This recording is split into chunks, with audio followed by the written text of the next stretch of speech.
Imagine driving down the Pacific Coast Highway, the sun dipping below the horizon. You look up at the jagged peaks of the Santa Lucia Mountains, and you see them, 10-foot-tall silhouettes, wearing wide-brimmed hats and long capes, just standing there, staring back at you.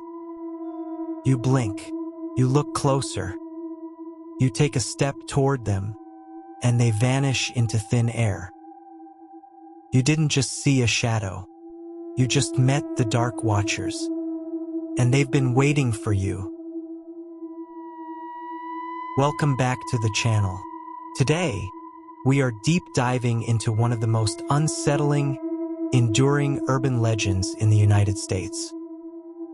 A legend so real that it creeped out one of America's greatest authors, John Steinbeck. In his famous short story, Flight, Steinbeck literally warned his readers, and I quote, "When you kill the high ridges, look back at the Dark Watchers, but don't go near them. They are not for you to speak to." Think about that. Steinbeck wasn't writing fantasy. He grew up in this area. His mother used to leave fruit and flowers on the mountains as offerings for them. But where did this come from? Is it just a campfire story told to scare tourists? Or is there something ancient deeply rooted in these hills? Long before European settlers ever set foot in California, the indigenous Chumash and Salinan peoples ruled this land, and their oral histories are filled with stories of these exact same figures. They didn't call them the Dark Watchers. They knew them as the ancient protectors or spirits of the mountain. They believed these entities were a permanent fixture of the range. They don't attack. They don't chase you. They just watch. According to local tradition, there are 3 strict rules if you ever encounter a Dark Watcher. Rule number 1, never look away. If you break eye contact, they disappear. Rule number 2, never try to approach them.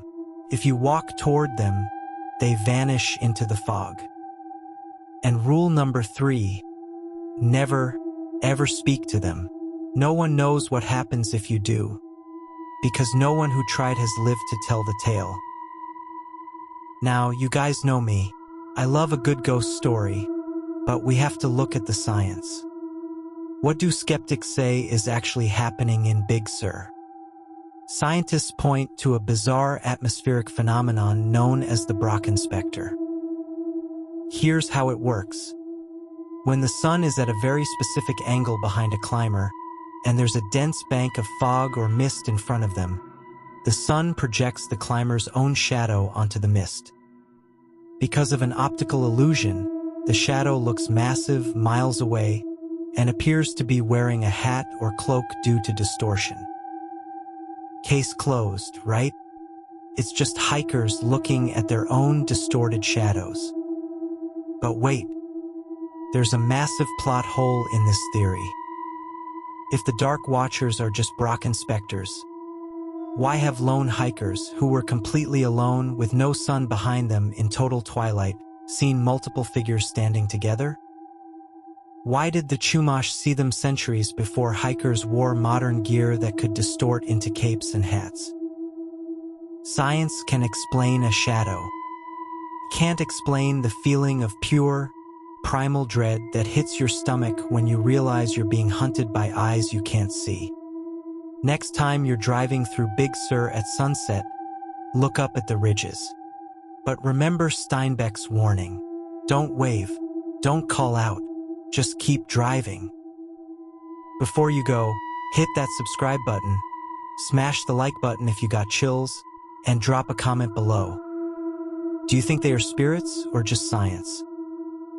See you in the next dark corner of history. Stay safe out there.